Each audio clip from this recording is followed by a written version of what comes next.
the President of the United States of America, President Barack Obama. Thank you.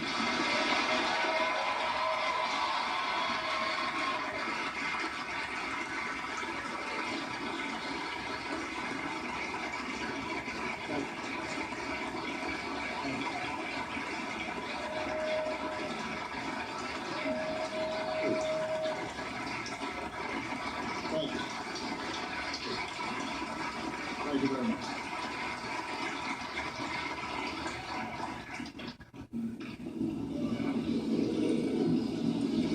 Mr. President, Mrs. Bush, my friend, the Vice President, and Dr. Biden, Mayor Rawlings, Chief Spiller, clergy, members of Congress, Chief Brown. I'm so glad I met Michelle first because she loves Stevie Wonder.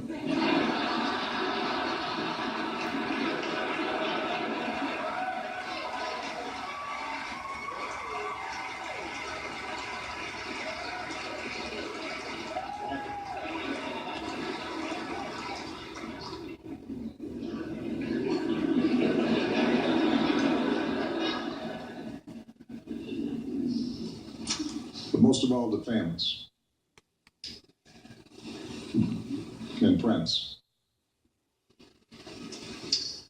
and colleagues and fellow officers.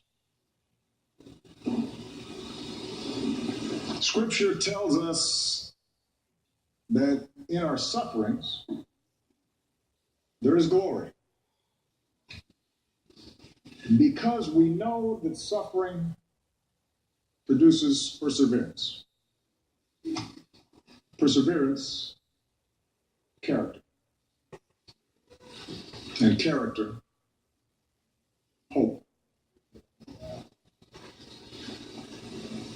And sometimes the truths of these words are hard to see. Right now, those words test us. Because the people of Dallas, people across the country, are suffering.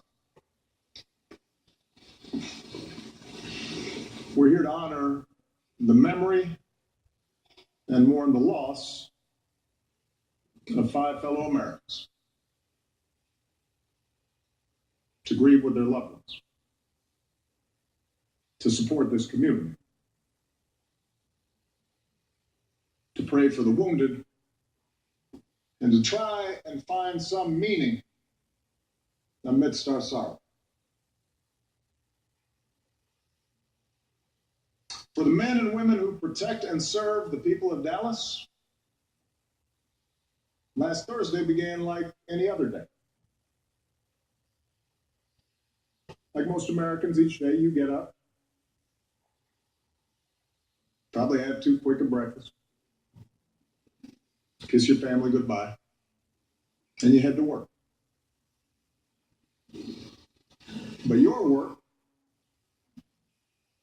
and the work of police officers across the country is like no other. For the moment you put on that uniform, you have answered a call that at any moment, even in the briefest interaction, they put your life in harm's way. Lauren Aarons, he answered that call. So did his wife, Katrina. Not only because she was the spouse of a police officer, but because she's a detective on the force. They have 2 kids. And Lauren took them fishing. And used to proudly go to their school in uniform. And the night before he died, he bought dinner for a homeless man. And the next night, Katrina had to tell their children that their dad was gone. And they don't get it yet. their grandma said. They don't know what to do quite yet.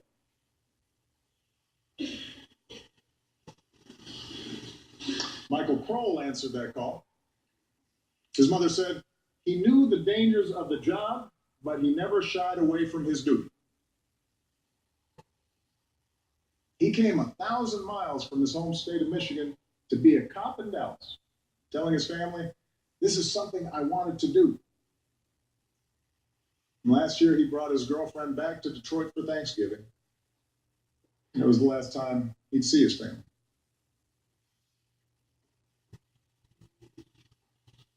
Michael Smith answered that call.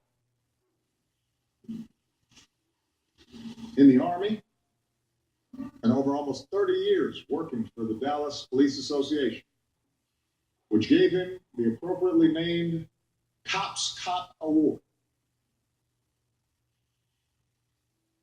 A man of deep faith. When he was off duty, he could be found at church or playing softball with his 2 girls.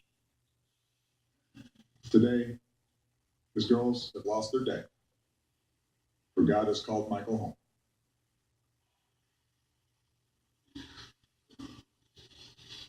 Patrick Zamaripa, he answered that call. Just 32, a former altar boy who served in the Navy and dreamed of being a cop. He liked to post videos of himself and his kids on social media. And on Thursday night, while Patrick went to work, his partner Christy posted a photo of her and their daughter at a Texas Rangers game and tagged her partners so that he could see it while on duty.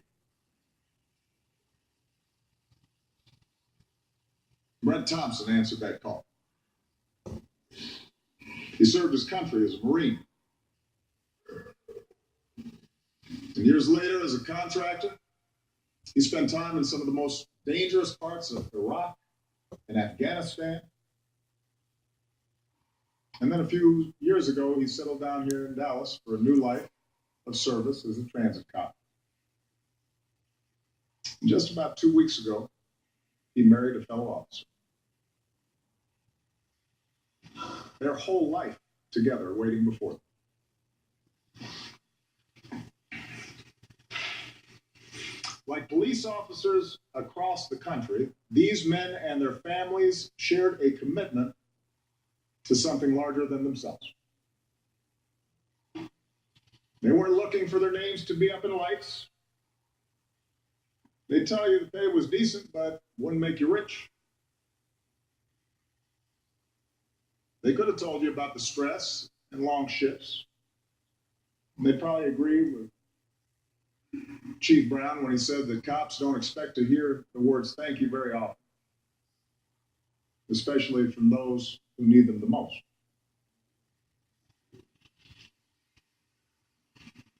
No, the reward comes in knowing that our entire way of life in America depends on the rule of law. That the maintenance of that law is a hard and daily labor. That in this country, we don't have soldiers in the streets or militias setting the rules. Instead, we have public servants, police officers, like the men who were taken away from us. And that's what these 5 were doing last Thursday. When they were assigned to protect and keep orderly a peaceful protest in response to the killing of Alton Sterling of Baton Rouge and Philando Castile of Minnesota. They were upholding the constitutional rights of this country. For a while, the protest went on without incident. And despite the fact that police conduct was the subject of the protest, despite the fact that there must have been signs or slogans or chants with which they profoundly disagreed, these men and this department did their jobs like the professionals that they were. In fact, the police had been part of the protest plan. Dallas PD even posted photos on their Twitter feeds of their own officers standing among the protesters. Two officers, black and white, smiled next to a man with a sign that read, "No justice, no peace."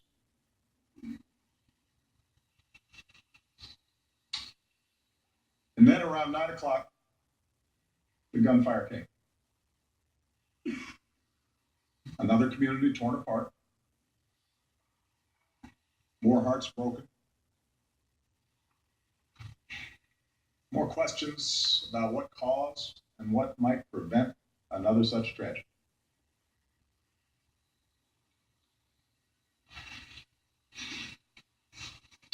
I know that Americans are struggling right now with what we've witnessed over the past week. First, the shootings in Minnesota and Baton Rouge, the protests, then the targeting of police by the shooter here.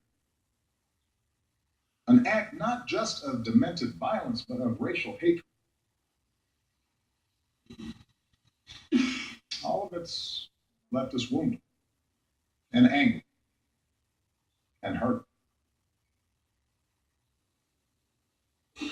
This is it. The deepest fault lines of our democracy have suddenly been exposed, perhaps even widened. And although we know that such divisions are not new, though they've surely been worse in even the recent past, that offers us little comfort. Faced with this violence, we wonder if the divides of race in America can ever be bridged.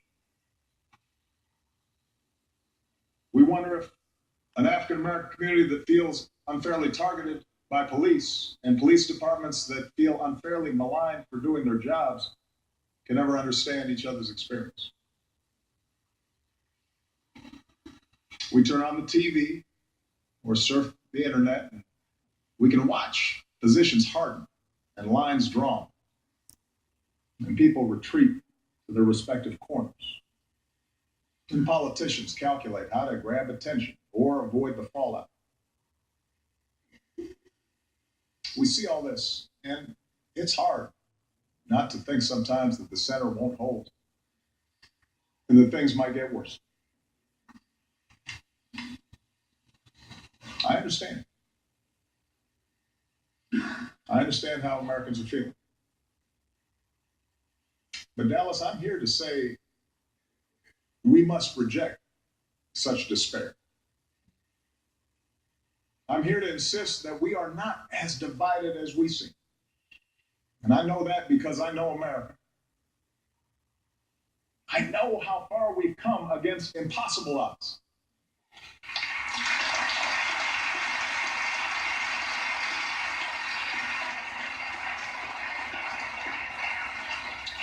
I know we'll make it because of what I've experienced in my own life.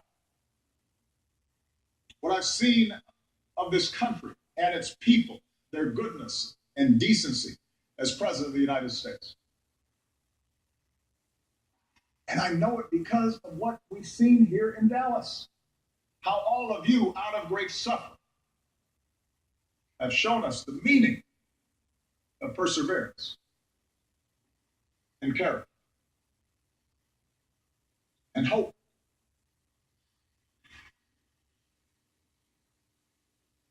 When the bullets started flying, the men and women of the Dallas police, they did not flinch, and they did not react recklessly. They showed incredible restraint.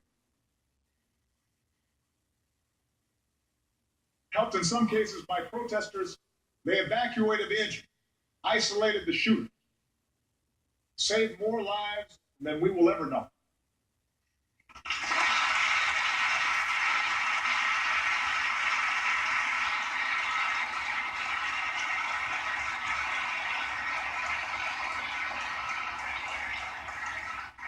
We mourn fewer people today because of your brave actions.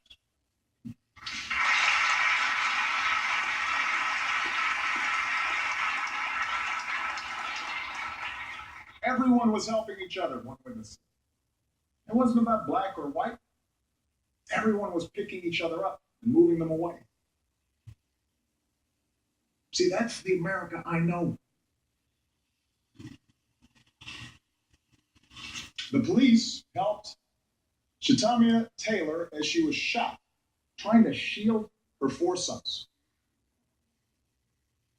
She said she wanted her boys to join her to protest the incidents of black men being killed. She also said to the Dallas PD, "Thank you for being heroes." And today, her 12-year-old son wants to be a cop when he grows up. That's the America I know.